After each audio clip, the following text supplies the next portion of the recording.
नमस्ते। आज तृणमूल कांग्रेस की तरफ से 10 मेंबर ऑफ पार्लियामेंट और वेस्ट बंगाल गवर्नमेंट के senior cabinet minister, 10 members election commission के फुल बेंच के साथ चीफ इलेक्शन कमिश्नर और 2 इलेक्शन कमिश्नर, इनके साथ हमारा एक मीटिंग पहले से तय था।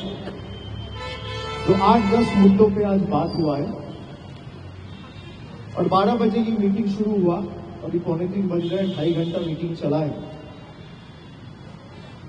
10 मुद्दे पे जो आज हम लोग बात किया है, पिछला बार जब हम लोग आए थे, हमारा पिछला 1 महीना पहले 28 नवंबर को एक 10 लोगों का डेलीगेशन आया था। उसमें 5 सवाल चुनाव आयोग से किया गया था, इलेक्शन कमीशन से किया गया था, जिसका पिछला बार एक भी सवाल का सटीक जवाब नहीं मिला। उसी दिन रात को कुछ पत्रकारों को सिलेक्टिवली लीक किया गया इलेक्शन कमीशन की तरफ से कि इलेक्शन कमीशन ने हर सवाल का जवाब दिया। उसके तुरंत बाद मैंने एक ट्वीट किया कि तृणमूल कांग्रेस के पास डिजिटल एविडेंस है और एक भी सवाल का एक भी जवाब इलेक्शन कमीशन पिछला बार नहीं दिया है। इस बार भी हम लोग 10-11 पॉइंट्स लेके आए थे और 2-3 पॉइंट छोड़ के कहीं कोई क्लैरिटी नहीं मिला। मैं उनको एसआईआर पे सवाल पूछता हूं तो वो चले जाता है सिटीजनशिप पे। मैं उनको डिवीजन पे सवाल पूछता हूं तो वो चले जाता है इलेक्शन का फॉर्म 7 फिल करो। किसी का भी कोई कॉन्क्रीट जवाब, एक एक इशू जो हम लोग उठाए हैं, मैं सारे पत्रकारों के सामने बताना चाहता हूं।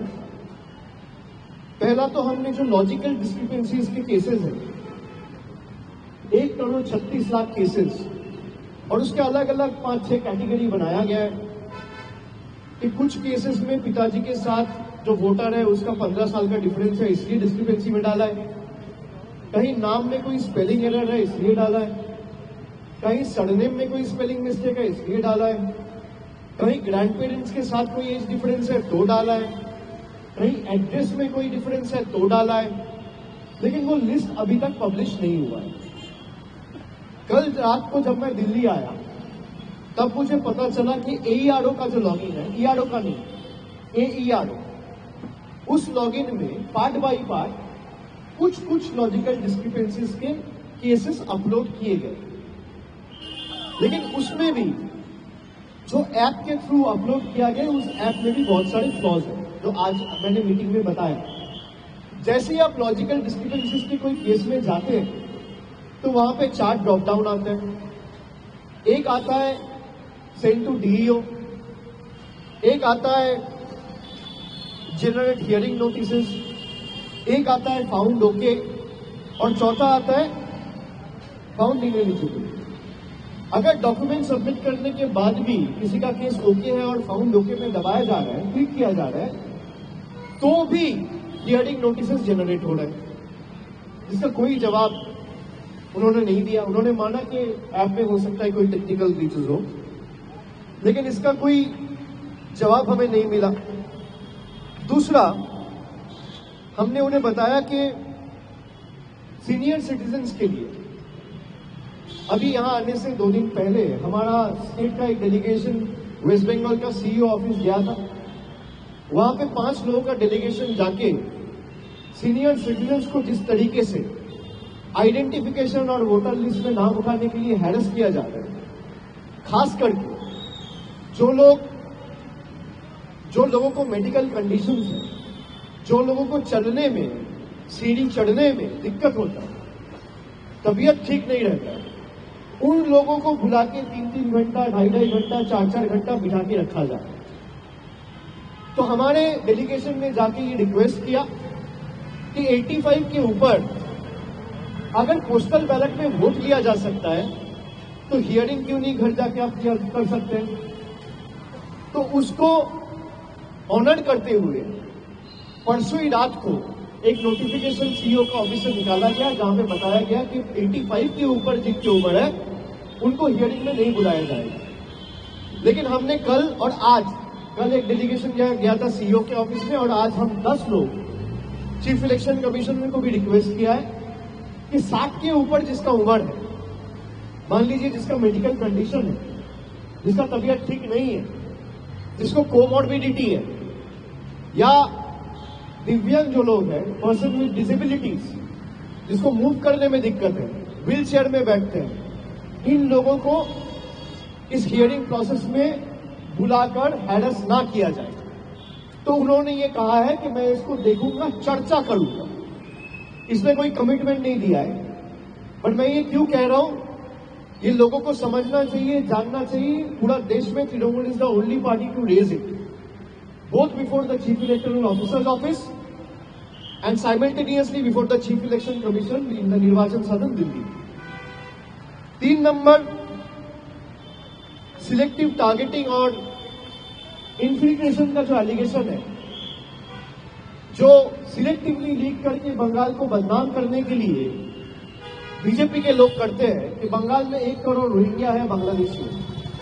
तो मैंने इलेक्शन कमीशन से कहा कि ये जो 58 लाख लोग ड्राफ्ट लिस्ट में जिसका नाम नहीं उठा है, उसमें से कितने लोग बांग्लादेशी है और कितने लोग रोहिंग्या है, जरा इसकी सूची आप सार्वजनिक करें।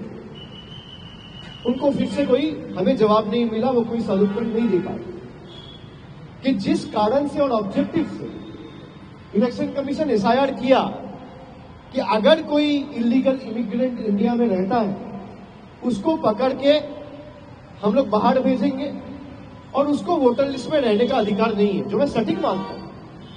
लेकिन ये 58 लाख लोग जिसका नाम ये सूची से निकाला गया या डिलीट किया गया, इस 58 लाख लोगों में कितने लोग बांग्लादेशी है और कितने लोग रोहिंग्या है, इसका सूची जारी होना चाहिए।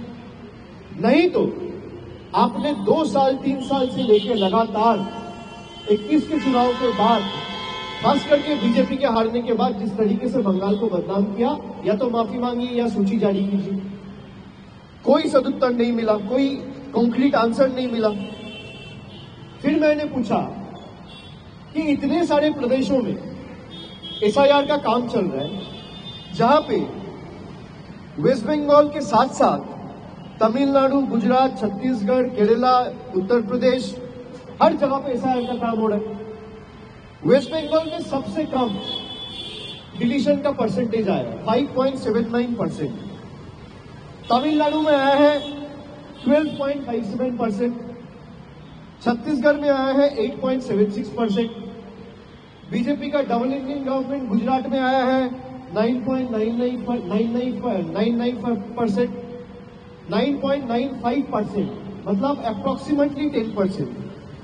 केरला में आया है 6.65% और बंगाल में आया है खाली 5.5%, 5.79%। तो आप selectively micro observer, district observer खाली बंगाल में क्यों लगा रहे हैं, बाकी स्टेट में क्यों नहीं लगा रहे? उन्होंने कहा हमारे पास ऑफिसर नहीं है।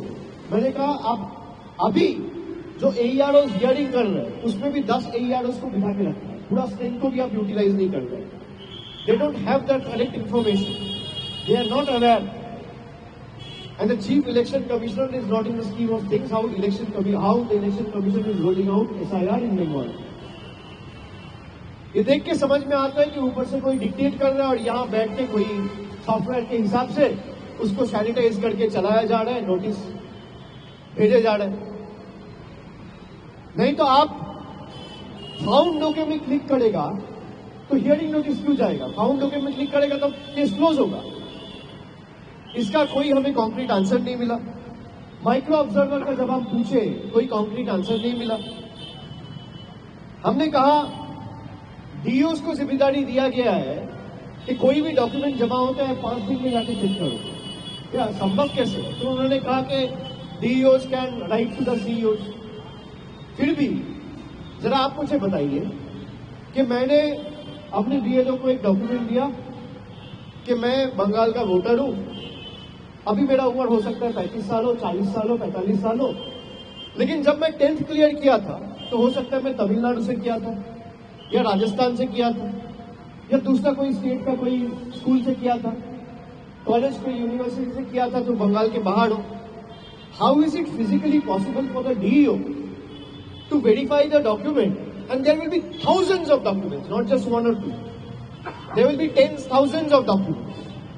How is it physically and literally feasible for the DEO to verify those voluminous documents within a short span of 5 days?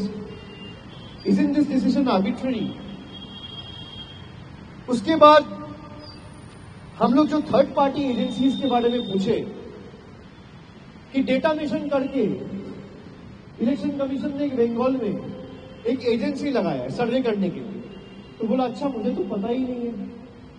और अगर मैं झूठ कह रहा हूं तो जरा वहां पे सीसीटीवी का फुटेज रिलीज करे मीडिया के सामने.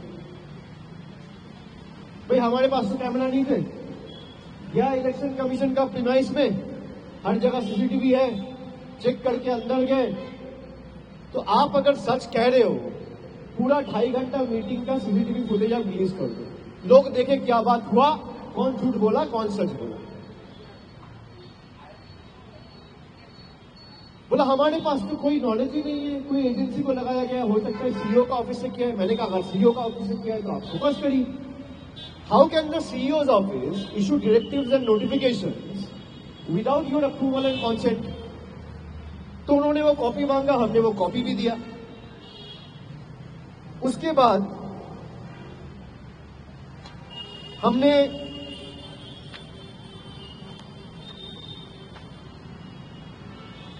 ये जो ईआरओ से बिना पूछे नाम डिलीट किया जा रहा है बैक एंड से सॉफ्टवेयर करके, इसके लिए उनसे सवाल पूछा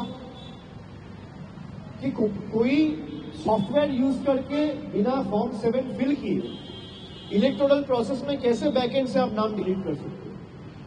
तो उन्होंने कहा कि अगर किसी ने एन्यूमरेशन फॉर्म नहीं भरा तो उसका नाम डिलीट होगा. मैंने कहा सही है, एकदम सही है. एन्यूमरेशन फॉर्म नहीं भरा, नाम डिलीट होगा. जो जिंदा है उसका नाम कैसे डिलीट होगा? बोला फिर तो वो फॉर्म 6 फिल कर सकता है. मैंने कहा लेकिन जिम्मेदार कौन है? फॉर्म 6 तो फिल कर सकता है, लेकिन ये जो गलती हुआ इसका जिम्मेदार कौन है? ईआरओ है, बीएलओ है, डीईओ है, इलेक्शन कमीशन है, चीफ इलेक्टोरल ऑफिसर का ऑफिस है, कौन है? कोई जवाब नहीं मिला. उसके बाद हमने miss interpretation of voter mapping, जब बंगाल में एसआईआर का सूचना हुआ तब, और ये मीडिया में वाइडली रिपोर्टेड था कि 45% लोग अनमैप्ड थे, डेटा नहीं मिल रहा. जब ड्राफ्ट लिस्ट रिलीज हुआ तब हमें पता चला कि 88.2%, approximately 89% people have been mapped. और उसमें से कुछ लोग तो सेल्फ मैप किया है और 40% शायद प्रोजेनी मैप्ड है. तो ये बंगाल के खिलाफ जो बैड पब्लिसिटी है, बैड माउथिंग है, बंगाल को छोटा करने का जो मानसिकता है, बंगाल को नीचे दिखाने का जो मानसिकता है, इसके लिए जिम्मेदार कौन है? We didn't receive any concrete answer. उसके बाद हमने पूछा माइग्रेंट वर्कर्स के बारे में कि आपने कहा कि माइग्रेंट वर्कर्स जब फॉर्म फिलअप हो रहा था तो इन्यूमरेशन फॉर्म फिलअप करते वक्त माइग्रेंट लेबर का फैमिली का कोई भी एडल्ट फैमिली मेंबर 18 साल के ऊपर जिसका उम्र हो वो फॉर्म फिलअप करेगा और उसके साथ वो फॉर्म जमा देगा. तो माइग्रेंट लेबर को खुद आने का जरूरत नहीं है. मान लीजिए किसी का घर है हुगली में और वो काम करता है कहीं बाहर में, तमिलनाडु या पंजाब में, तो हियरिंग में आप उसको फिजिकली बुला के हैरेस नहीं कर सकते.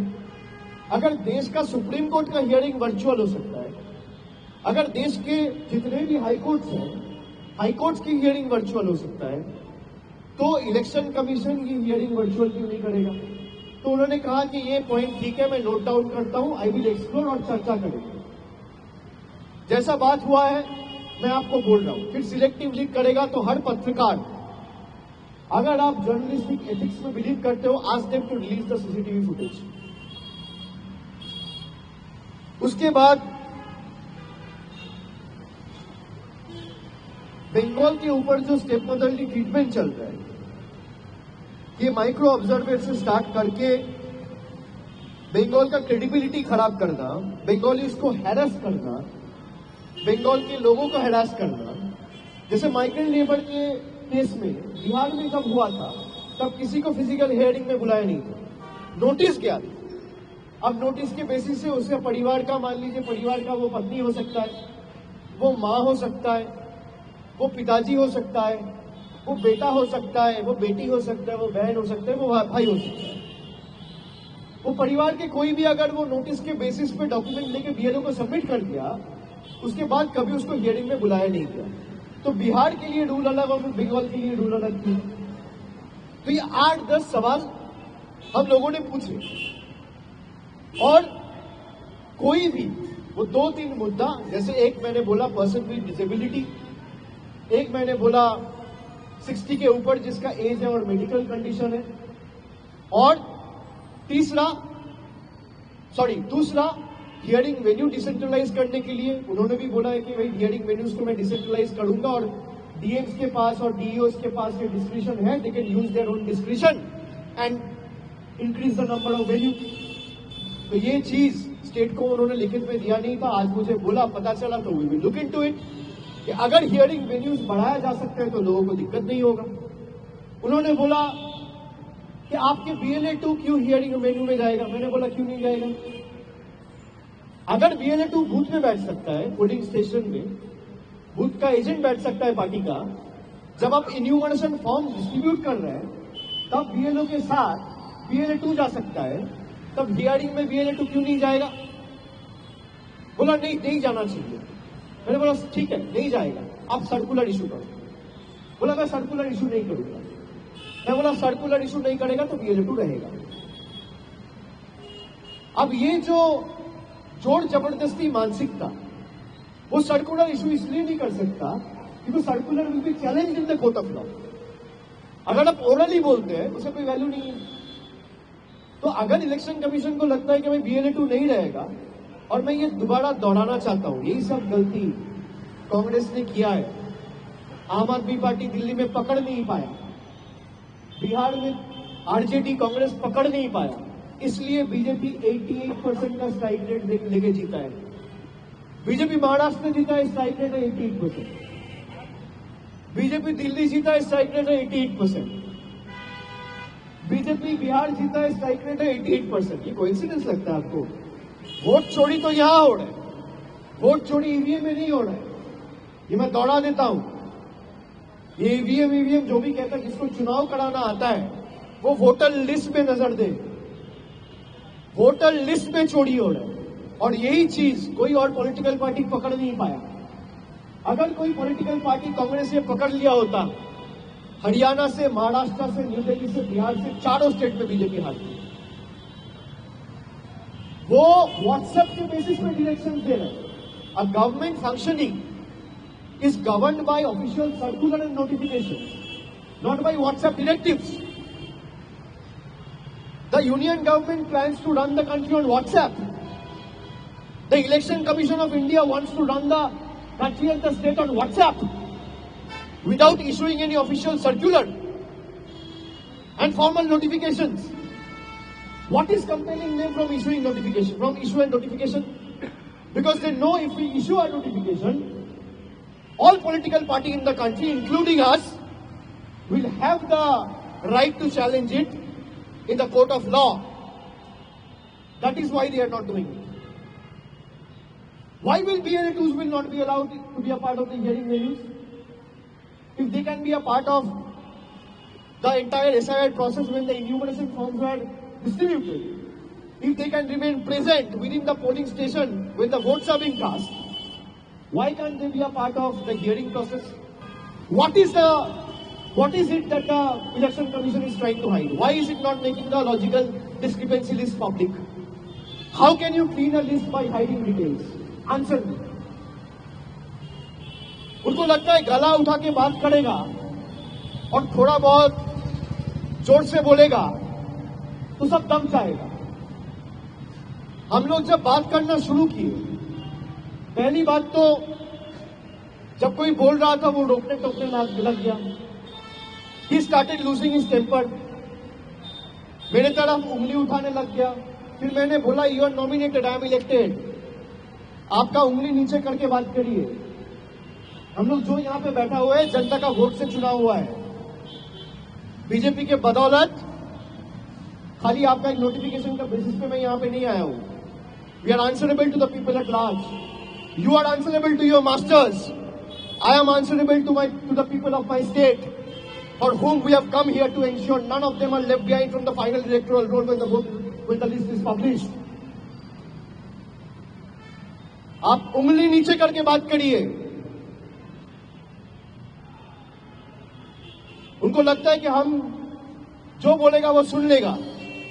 If he has the guts and gall, let him release the footage.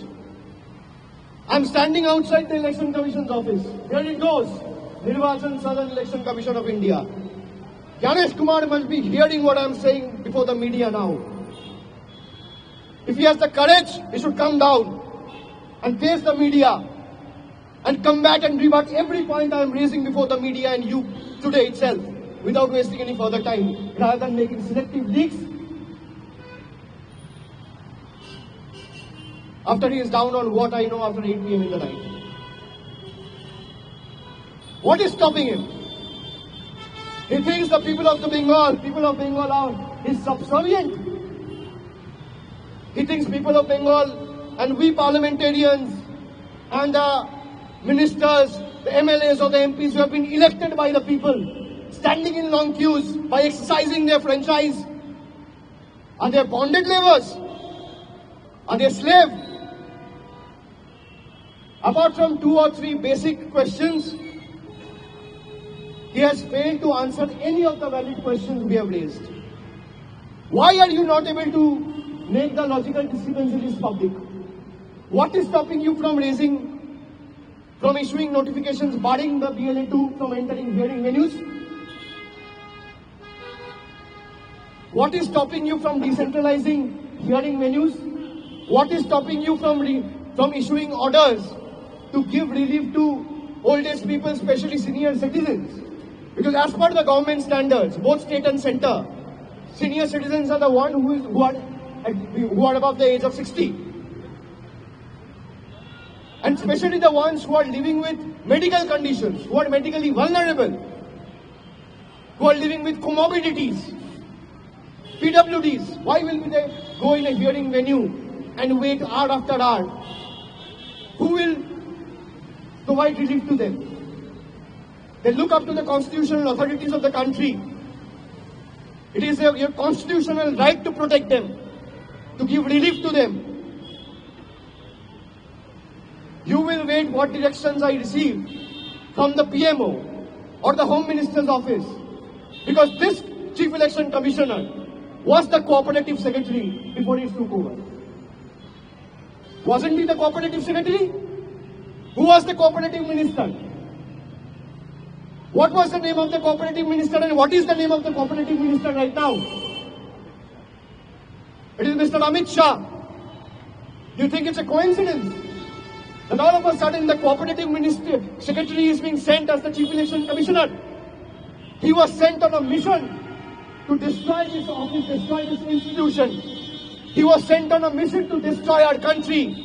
And this building, which the fathers of the constitutions have created, the constitution that the forefathers of the country has created, the constitution that Baba Saheb Ambedkar has made, he was sent on a mission to destroy the constitution and this institution. This is not a mere coincidence. He thinks that whatever was told to him, we have only come here to become all ears and just listen to what he says and not ask any questions in return. That is not the case. People of Bengal are made with different, they're made different, they're built different. We are not built like that. That will bow down before you. We will not sell our spine. Let BJP put their entire might and use all the agencies and whatever they have at their disposal. Still, people of Bengal will win the state lock, stock and barrel and defeat the BJP. They have fallen flat on their face in 2012, 2021, 2024. they will fall flat on their face again in 2026. If we have to bow, we'll bow before the power of the people, not before the people in power. If any of you have an iota of journalistic ethics left, I'm not blaming anyone or trying to demean you or look down upon you. You people are extremely important for a transparent democracy, for a transparent electoral system. Ask Mr. Gyanesh Kumar to release the footage before making any selective leaks. 2.5 hours. And he is the only one who spoke. None of the other election commissioner one spoke briefly for 30 seconds, trying to make a point. Everyone remained mum, stayed quiet. What was the brief? That only Mr. Gyanesh Kumar will come, speak, 10 MPs and ministers will come, listen to Mr. Kumar and go out. Tata, bye-bye. We have come here to bid goodbye to your government, Mr. Kumar, Mr. Shah. This is a challenge to you. You put everything you have at your disposal. जितना ताकत लगाना है आप लगाओ. आप election commission को लगाओ, आप सीबीआई को लगाओ, आप ईडी को लगाओ, आप इनकम टैक्स को लगाओ, आप पैरामिलिट्री फोर्स लगाओ, आप जुडिशियरी को लगाओ, आप मीडिया को लगाओ. जनता हमारे साथ है. यही चीज अगर कांग्रेस पकड़ लेती तो आज हारती. आज बीजेपी हारती. यही चीज पकड़ नहीं पाया. My appeal to all like-minded parties, especially the one in the opposition, कि वोटर लिस्ट में चोरी हो रहा है, सॉफ्टवेयर से चोरी हो रहा है, ईवीएम से चोरी नहीं हो रहा है. बिकॉज ईवीएम आपको चेक करने का मौका मिलेगा. You are not getting to understand what algorithm they are running and what kind of software they are using to remove 50 lakh 1 crore voters and disenfranchise them. यहीं पे चोरी हो रहा है और इसको रंगे हाथ पकड़ लिया गया है. अगर चोरी नहीं हो रहा है तो लॉजिकल डिस्क्रिपेंसीज का जो 1 करोड़ 36 लाख लिस्ट है ये रिलीज करें. भाई एसआईआर पहले भी हुआ है, कोई दिक्कत नहीं है, लेकिन कोई सस्पिशियस लिस्ट बोल के कभी नहीं था. लॉजिकल डिस्क्रिपेंसी बोल के कोई लिस्ट नहीं था. 2002-03 में जब एसआईआर हुआ था, there was nothing called suspicious list. And I have told the Chief Election Commissioner, you are trying to weaponize the electoral roll. You are trying to weaponize the electoral roll based on this suspicion list. कहां से आया ये suspicious list? कौन बनाया? आपका software चला के दिखाइए. चलो हमें छोड़ दीजिए, मीडिया वालों को दिखाइए कैसे सस्पिशियस लिस्ट बना, कौन सा सॉफ्टवेयर से कौन सा एल्गोरिथम रन करके. जरा आप मुझे बताइए. एक सवाल मीडिया के कोई भी मुझे बता दे. 7 करोड़ 66 लाख वोटर्स बंगाल का वोटर लिस्ट में था. 58 लाख वोटर निकल गया. अब 7 करोड़ 8 लाख वोटर है. भाई जिस एक्सरसाइज को करने में 80,000 BLO, 8,000 BLO supervisor, 3,000 AERO, 300 ERO, 23 DEO और पूरा मशीनरी लगा के जो आप 2 महीना में करें, इलेक्शन कमीशन के पास कौन सा ऐसा जादू है कि वो 1 घंटा में लिस्ट सैनिटाइज करके बता दिया कि वो 1 करोड़ 36 लाख लोगों का डिस्ट्रीब्यूशन है. जादू छड़ी क्या है? What magic wand does they have? किसके बेसिस पे, आधार पे? आप लोगों को जो लॉजिकल डिस्क्रिपेंसी का डेटा दिया गया वो कब दिया गया? 16 दिसंबर. ड्राफ्ट इलेक्टोरल रोल कब रिलीज हुआ? 16 दिसंबर. भाई एक ही दिन में जो 1 लाख लोगों को 2 महीना करने में लगा, आप एक दिन में 1 घंटे में करके कैसे दे दिए? जरा इसका सवाल दे दीजिए, जवाब दे दीजिए. भाई इससे पता चलता है कि आप कितने डरे हुए हो. आप चाहते ही नहीं हो लोग वोट दे. पहले वोटर सरकार तय करती थी, अब सरकार वोटर तय कर रहा है. यही तो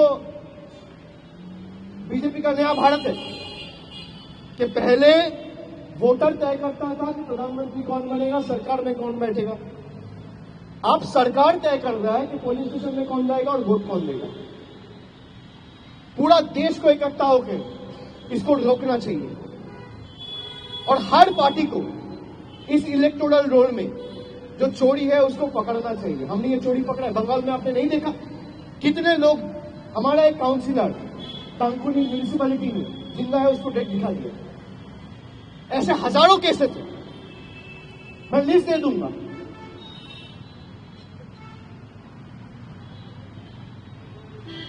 जब आप प्रेस कॉन्फ्रेंस करें एसआईआर के टाइम में, तब आपने बोला कि भाई रिलेटिव की जगह पे चाहे आपका चाचा हो, आपका पिताजी हो, कोई भी जनरेशन को तो आप डाल सकते हो। अभी आप रिलेटिव की जगह पे देखो, माँ बाप छोड़ के कुछ नहीं आते। तो मैंने पूछा, बोला नहीं, वो पत्रकारों को मैंने अलग जवाब दिया था। क्या जवाब दिया था? भाई आप या तो 2 महीना पहले जो कहा था वो झूठ है, या आज जो कह रहे हो वो झूठ है। दोनों सही तो नहीं हो सकता।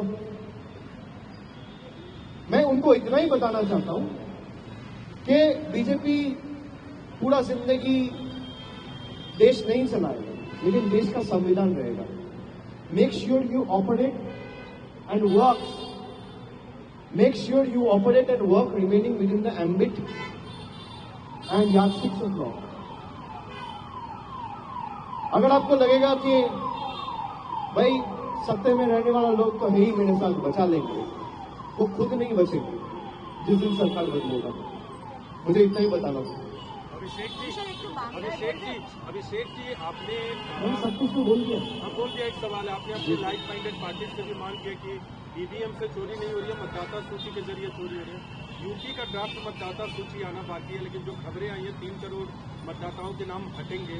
इसके अलावा तमिलनाडु में भी बहुत नाम हटेंगे, केरल में भी हट रहा है, अलग अलग राज्यों में। और वहाँ आपकी लाइक माइंडेड पार्टी है जो विपक्ष की पार्टियां हैं। क्या यूपी में अखिलेश हो या तमिलनाडु में डीएमके हो, तमाम ने मेरा अगर बात होगा उनसे, मैं जरूर उनको अपना एक्सपीरियंस शेयर करके विस्तार में बताऊंगा, लेकिन मीडिया के थ्रू मैंने सबको अपील कर ही दिया। अब मेरा सवाल आपसे ये है कि टीएमसी जितनी एग्रेसिव तरीके से आप लोग यहाँ आ रहे 2.5 घंटे बैठक करें, दूसरी विपक्षी पार्टियां सबको करना चाहिए। मैंने आपको कहा ना, इसीलिए कांग्रेस हारी है। नहीं तो कांग्रेस जीतती। हरियाणा के लोग चाहते थे बीजेपी हारे, महाराष्ट्र के लोग चाहते थे हारे, लेकिन आप लड़ाई नीचे है, लड़ाई यहां है, लड़ाई बूथ पे है, लड़ाई सोशल मीडिया में नहीं है, लड़ाई मीडिया चैनल्स में नहीं है। जो लोग सोचता है कि भाई 2-4 टिप्पणी करके मीडिया में बोल के जीता जा सकता है, वो गलत करता है। आपको लड़ाई यहां लड़ना है और नीचे बूथ पे रहना है, ग्राउंड पे लड़ना है। तो अगर जो लड़ेगा वो जीतेगा। और जनता तो देख ही रहा है सब, जनता मालिक है, जनता तय करेगा। लेकिन मेरा अनुभव ये है कि अगर आप ठीक से लड़ोगे तो चाहे बीजेपी कितना भी ताकत लगा ले, वो जीत नहीं सकता। क्योंकि कौन जीतेगा ये बीजेपी नहीं, जनता तय करता है। राहुल गांधी यूपी में जो ड्राफ्ट आना था वो कल आना था, 23 तारीख को कर दिया गया। उस पर अखिलेश यादव ने कहा है कि ये अलग तरह की एक कोशिश हो रही है कि वोटरों को बढ़ाया जा रहा है साजिश के तहत। वो चुनाव पे आरोप लगा था। आपको लग रहा है कि तमाम साजिश तो हर जगह हो रहे हैं, साजिश को पकड़ना तो पड़ेगा, खाली आरोप लगाने से नहीं होगा। मैं आपको वही कह रहा हूं कि हम लोग ने तो साजिश पकड़ लिया और दिखा दिया, और आपको कह रहा हूं भाई दिखा दीजिए सीसीटीवी फुटेज कौन सही है कौन गलत है। हम लोगों ने डीएलए 2 आप कह रहे हो नहीं ला सकते, यही तो ट्रिक है। वो सर्कुलर नहीं इशू करेंगे, व्हाट्सएप पे चलाएंगे। अब दूसरे पार्टी के लोग मान लेते हैं, तृणमूल नहीं मानते। We will go as per the law, not what directive they issue on WhatsApp. Rahul Gandhi जो है जिस बात का जिक्र कर रहे हैं कि वो भी नहीं कह रहे कि वोटर इसमें वोट करिए, हरियाणा का उन्होंने मेरा सभी पॉलिटिकल पार्टी के साथ में जो है बंगाल पे आप जो चाहेंगे नहीं, मैं ये कह रहा हूं कि मेरा सजेशन है हर पॉलिटिकल पार्टी को। मेरा जो मतलब मेरा जो अंडरस्टैंडिंग है, मेरा जो अनुभव है कि चोरी वोटर लिस्ट में होगा, आप उसमें ध्यान दें। लड़ाई आपके डीएनएस को लड़ना है। जो नीचे कार्यकर्ता बूथ में वोट के दिन बैठेगा, ये पूरा एसआईआर एक्सरसाइज कर रहे हैं। अब लड़ाई खाली इलेक्शन का नहीं है कि चुनाव आयोग ने आचार संहिता लागू कर दिया फिर इलेक्शन शुरू हुआ, नहीं। जब से एसआईआर चल रहा है तब से इलेक्शन का जंग शुरू हो गया। आपको लड़ाई उसी वक्त से लड़ना है। मेरा जितना अंडरस्टैंडिंग है, मैं सबको अपील करूंगा कि ये लड़ाई 1 इंच जमीन नहीं छोड़ना चाहिए। कोई कॉम्प्लेसेंसी का जगह नहीं चाहिए कि लोग देख लेंगे, चुनाव के टाइम देख लेंगे। हर दिन, हर पल, हर मिनट, हर सेकंड लड़ाई है। और लड़ाई आपको खाली मीडिया के सामने नहीं, लड़ाई आपको जमीन पे लड़ना है। आपको खाली आरोप लगाने से नहीं काम चलेगा। उसको रोकना है, और लोग जो चाहते हैं वो करके दिखाना है। हमने वो करके दिखाया। भाई बंगाल में बोला ना 1 करोड़ बांग्लादेशी है, सबसे कम डिलीशन बंगाल में हुआ। कैसे हुआ? अब तृणमूल के 80,000 क्रिएटिव काम किया तब हुआ। अगर मैं मीडिया के सामने बड़बड़ कर रहा होता और रोज 7 से 8 बैठ के ज्ञान दे रहा होता तब तो नहीं होता। तो मेरा अपील ये है कि लड़ाई अगर आपको लड़ना है तो you have to fight it on the ground rather than giving your gyan on TV studios and trying to behave like a political guru to show what brilliant acumen you possess. That doesn't work until and unless you decide to hit the ground and take it on yourself and hold the BJP accountable at every step. Adding to his question, you know, there is भाई a आप बहुत कीजिए, मेरा flight आप छोड़ दीजिए। the Congress has been running the vote chori campaign all over, and they have been coming out with. Sorry, you're not loud. The Congress has been running the vote chori campaign, but specifically to the Congress with regards to the elections that have happened. What do you have to say about that? Because you think they lost because नहीं, vote चोरी तो हो ही रहा है। There has been attempt to steal your votes or deprive you of your fundamental rights. Make no mistake. लेकिन problem ये है कि वोट चोरी वोटर लिस्ट में हो रहा है। आप पहले वहां पे रोकिए। आपका बेस ही अगर खराब हो जाएगा फिर आप रोक नहीं पाएंगे। First, if you are getting on a defective airplane, then you will never land. First you have to check the flight और check the train you are boarding. If the engines are defective, there will be higher chances that you will eventually meet with an accident and you will not be able to preempt that. So until and unless you decide to sanitize the list and hold the Election Commission of India and the agencies working under the Union of India's behest to serve their and cater their own political interests, you will never be able to win elections. Otherwise, people of Maharashtra, people of Haryana, people of Delhi, everyone wanted to teach BJP a lesson. What happened in Maharashtra? BJP added 40 lakh voters in a period of 4 months. What happened in Delhi? In Arvind Kejriwal's own constituency, BJP added 20,000 voters in a period of 10 months. In Maharashtra, if you see the average, every year there has been an increase of 8 to 10 lakh voters. So what happened in 5 years? BJP did it in 4 months. And Congress and NCP, Sharad Pawar की section was not able to catch. भाई अगर आप चोरी पकड़ोगे नहीं तो चोर चोरी करेगा। चोर को चोरी करने से पकड़ना है ना, तभी तो चोरी बंद होगा।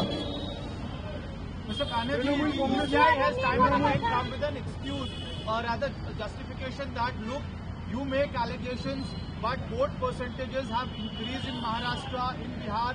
They use these arguments as their vindicating point. How do you respond to that? If the voter list is flawed, their vote percentage is bound to increase. What's there to wear it as a badge of honor? If my voter list is flawed and I'm doing all the irregularities when the SIR or the SSR is in process, special summary revision is happening, then what is there to wear it as a badge of honor that my vote percentage is increased? Why is BJP's vote percentage not increasing in Bengal? Ask them. Where you have credible and sensible and responsible opposition, why is BJP's vote percentage not happening? BJP is putting its entire might. BJP is spending thousands of crores. BJP Bengal में क्या पैसा नहीं खर्चा करती है? अभी अमित शाह कहाँ है? कहाँ है? बंगाल में। भाई देश का राजधानी में ब्लास्ट हो रहा है, उनको कोई फर्क नहीं पड़ता। He is busy fighting elections. तो अगर बंगाल में आप इतना ताकत लगा रहे हो तो बंगाल में आपका वोट परसेंटेज क्यों नहीं बढ़ता? क्योंकि आपका चोरी पकड़ लिया जा रहा है।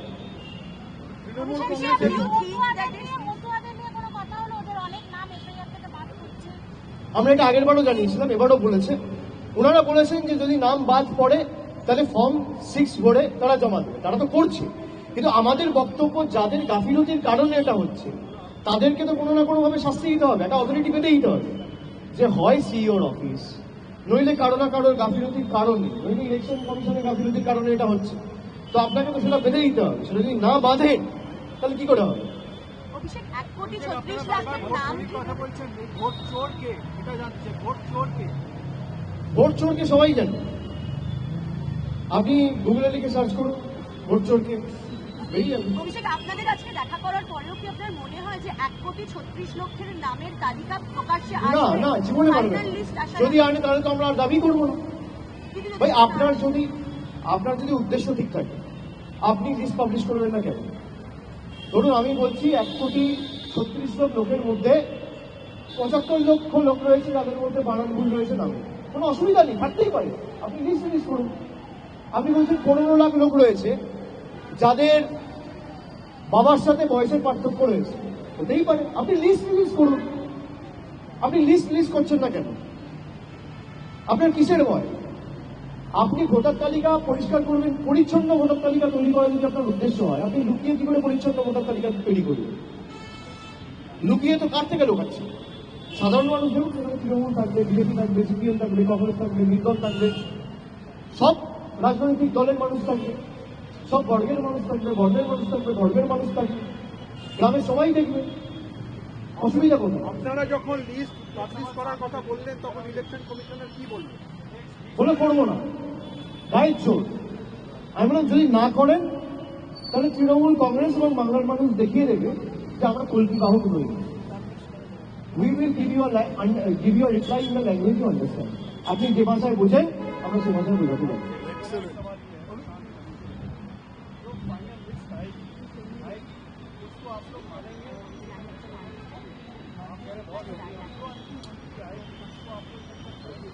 अगर उसमें फ्रॉड आएगा तो फिर एक्सेप्ट करेंगे?